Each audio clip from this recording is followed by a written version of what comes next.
The Second Nun's Tale by Geoffrey Chaucer. The second nun's story begins with a prologue in which the nun starts her speech by stressing for all the pilgrims to work hard and beware idleness, so the devil does not tempt them. She bounces off this idea with the story of Saint Cecilia, in which she explains is a Canaanite virgin and martyr woman who is the main character of her story. She proceeds to pray to Mother Mary, asking her for help and the ability to tell a story, because her as a sinner is unable to do it on her own.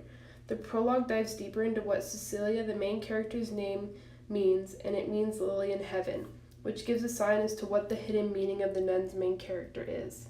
The nun thanks Mary and tells the listeners to follow along and correct her if needed as she tells the story of the second nun. Cecilia is a maiden who was born of a noble Roman family. She was a devout virgin Christian who never ceased to pray and loved well-fearing God. She was to be married to a young man named Valerian. On her wedding day, she put a hair shirt under her fitted gold robe as a sign of penance, and sang to God, asking him to keep her pure, so she fasted and prayed diligently. When she went to bed with her husband, she told him a secret and asked him to keep it. He swore to never disclose the secret or give it away no matter the circumstances. She told him she had an angel who protects her body whether she is asleep or awake. So if Valerian touches her or loves her physically, the angel will kill him and he will die in his youth. But if Valerian only loves her spiritually, the angel will protect him too. Valerian asked her to show the angel in person, otherwise he would believe there is another man she was involved with and would kill him if this was the case. She told him to go to the poor people in a place called Appian Way and tell them that Cecilia asked for Pope Urban to show him a good purpose by believing in Christ and being baptized. So Valerian went to the poor people and then to the Pope. Valerian repeated his message, and the Pope filled with joy. All of a sudden, an old man appeared dressed in white clothes with a gold-lettered book in his hand. Valerian fell before the old man. The old man stated these words: "One Lord, one faith, one single God, one Christendom, and one Father of all, above all, and over all everywhere." Those words were written in gold. He asked if Valerian believed these words and to say yes or no. Valerian said yes, and the old man vanished, and Valerian was christened by the Pope on the spot. Valerian goes home to Cecilia, who is standing with an angel that held 2 crowns of lilies and roses from paradise, aka heaven.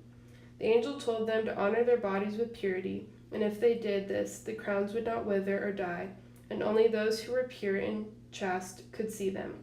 The angel told Valerian because of his good actions he could ask for anything. Valerian asked that his brother may know the truth like him. Tiburtius, Valerian's brother, entered and smelled the crown's flowers and was puzzled because he could not see them. Valerian told him about the crowns and that if he believed the truth, which was Christianity, he would be able to see the crowns. Tiburtius asked for proof, so Cecilia spoke words of truth, telling him to renounce idols because they are fake, and to accept the Christian faith as it is the truth. Tiburtius believed Cecilia, and Cecilia then took him as her ally and told him to go and be baptized and purified like Valerian, so he could see the angel that they see. Tiburtius asked who to see, and Cecilia told him Pope Urban, and he feared for his life. Because Pope Urban was outcast and condemned to death, Tiburtius thought he would be punished and put to death if he was seen with the Pope. Cecilia convinced him to go, telling him that the Holy Trinity would be with him, and that there was a better place called heaven than earth, so he shouldn't fear death. Tiburtius was christened by the Pope and made a knight of God. Tiburtius then saw the angel of God every day, and every request he made was granted by God. Soon after, officers of law took the 3 to Almachius, who questioned them.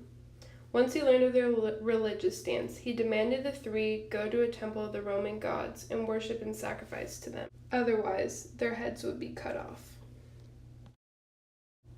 He sent Maximus, one of his guards, to take them to his house before the execution location. There Cecilia converted Maximus, his family, and the executioners to Christianity. But the executioners still cut off Tiburtius and Valerian's head when they refused to worship the idols. When Maximus saw the souls of Tiburtius and Valerian raised to heaven, he felt bad and started preaching Christianity and converted many. So Almachius had him whipped to death. Cecilia went and buried him beside Tiburtius and Valerian. When Almachius found out Cecilia was alive, he ordered his agents to force Cecilia to make an offering to Jupiter in public. But Cecilia converted them to Christianity, so they wept and would not have her go through with making the offering. When Almachius heard of this, he had Cecilia brought straight to him.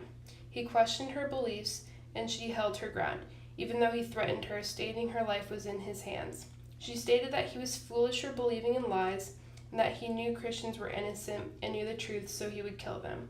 He grew angry and stated that he had so much power over her, and ordered his men to light flames under her in a bath, so she would burn to death at home. They did as they were told, yet Cecilia did not break a sweat or grow hot as she sat in the bath for over a day unbothered. Almachius then told his men to sever her neck, but the executioner could never cleanly sever her neck, only therefore she was left dying in her bathtub, bleeding out for 3 days. In those 3 days she preached the good news to everyone she could, and before she died she said she prayed to God to give her 3 days to spread the good news of Christianity. A permanent church was made in her home from those 3 days, and after she died, Pope Urban buried her among the saints, and her house was named the Church of St. Cecilia, where men still do services as told by the nun when she was alive in the 18th century. The end.